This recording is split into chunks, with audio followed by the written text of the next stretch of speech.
Hello, you've reached ChristianApologist.com. Hello, you've reached a guy who plugged a microphone into his computer. Now, if you've been anywhere on the internet in the last week, you've probably seen about 30 million atheist YouTubers answer this list of 11 questions. Because round numbers, apparently. Now, I myself am not going to answer them, because they're misworded in a way that either loads them with assumptions or implies bafflement over things that really aren't that confusing. So instead, I'm just going to fix these questions by rephrasing each one to intelligibly reflect the issue at hand. Here goes. And I'm S.J. Thomason, and today I'm going to present to you 11 questions that atheists cannot answer. Okay, so apparently we even need to fix the title. By calling this 11 questions that atheists cannot answer, she's assuming ahead of time that she knows every answer we might possibly come up with. And since this clearly isn't the case, I think we should change this title to 11 questions I personally don't know the atheist answer to. And further, let's add in parentheses, because my head is so far up the ass of my own religion that, nah, too belligerent. Let's try, because I only comprehend a simplified parody of what atheism is. Yeah, that should work.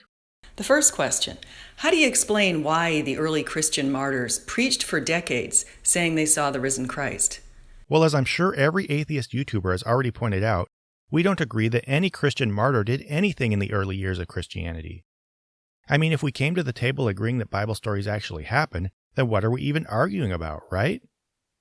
So to fix this question, we should make it clear that she's leaning on biblical authority. So I'll just rephrase it to say, how do you explain the fact that a book says a bunch of people spread some rumors? 2.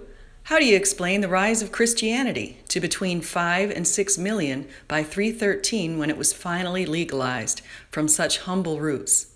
Well, shoot.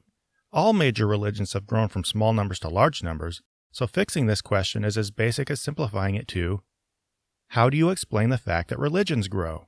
3. What powered inflation of the universe? If somebody 1,000 years ago asked, what powers lightning bolts, or what makes the sun rise, we would clearly recognize that they were asking, why are there gaps in our current knowledge? And since she's essentially asking the same question to imply God's existence is inevitable, I think we can add if there's a God to the beginning and leave it at that. Boom, question fixed. 4. Why are humans spiritual? Since this question is based on how people think and behave, and not on any demonstrable supernatural reality, let's change it to, why do humans engage in a variety of meditative and superstitious behaviors, and why do they feel connections to things that don't demonstrably exist? Maybe there are atheists who can explain that, right? 5. Where did consciousness come from? Yikes! The answer to this question is embarrassingly simple, in the broad strokes if not in the details, so I think we could better reflect the mindset behind it by asking, if there is no God, then why do I personally not understand what scientists, and most children who have been to school, know about the human brain? 6. How do you explain what some have called our sixth sense? Yeah, this is pretty clearly asking, how do you explain gut-level feelings and flashes of intuition? So let's just go with that. Fixed. 7. How did the Earth overcome what MIT and Stanford physicists call statistically miraculous odds to have habitable conditions? I'll forgo asking for the badly needed context and citations behind this question, and just rephrase it to ask, why can a tiny portion of our planet, which itself is a minuscule dot in a universe we would otherwise die in, support the forms of life that have adapted to survive in a narrow range of that planet's environments, as long as they claw their way from one day to the next and nothing disastrous happens? 8. Why does humanity cherish humility and honesty over pride and deceit? I think this can very simply be rephrased to, why does a social species like ours value behaviors that promote community and social cohesion? 9. Why do almost all feel compelled to do what's right by helping neighbors? Why is there a norm of reciprocity? I think this can very simply be rephrased to, why does a social species like ours value behaviors that promote community and social cohesion? Wait, didn't we basically do this one?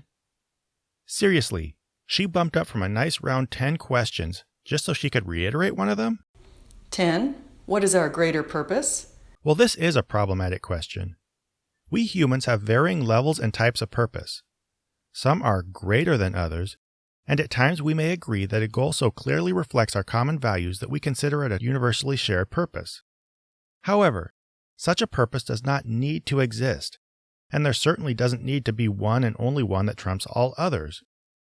When you state that there is, you're making a flat assertion that's so loaded with religious assumptions that it's essentially circular.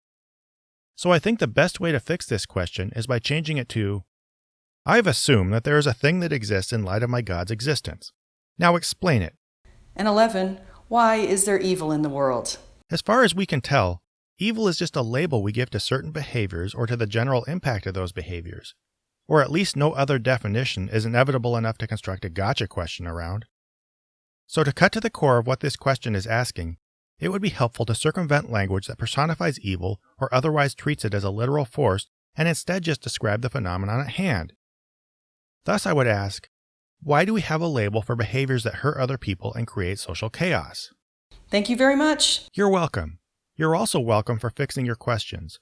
This is ChristianApologist.com. Goodbye. For those atheists watching this, because there may be a couple, here's her list of questions I phrased so that you don't have to untangle deliberately constructed misdirection before answering them. If you ever want to answer this fixed list, feel free to give it a shot. And if Ms. Thompson would like to alter her list in light of what it turns out she's asking, that might be cool too. You know you can edit the ending of your video, right? And now she's talking in the background.